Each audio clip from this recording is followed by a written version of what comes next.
জিতু কখনো পরাজিত হয় না। হয়তো তাকে ধ্বংস করা যাবে, কিন্তু হারানো কখনো সম্ভব নয়। জিতুর রাজ্যে জীবন আর মৃত্যু এক, কারণ সে গুন্ডা। জিতুরে বলিস তোর আব্বা আসছিল, যা।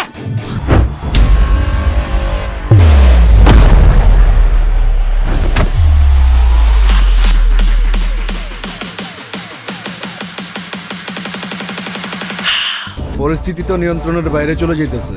জিতুকে আজকে আমার বাসায় পাওয়া যাবে। ফালায় দে। বাইরে হাসপাতালে পাঠানোর ব্যবস্থা কর।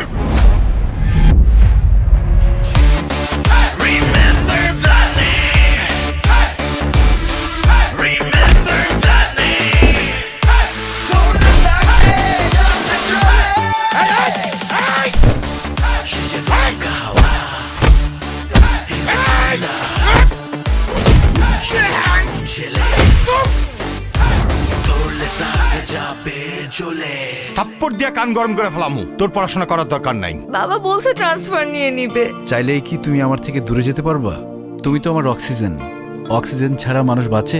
আমার সব ভাবনা জুড়ে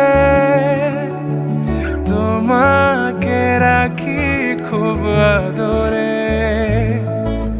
ছুটে যাও যত দূরে, তোমার কাছে আসি ফিরে।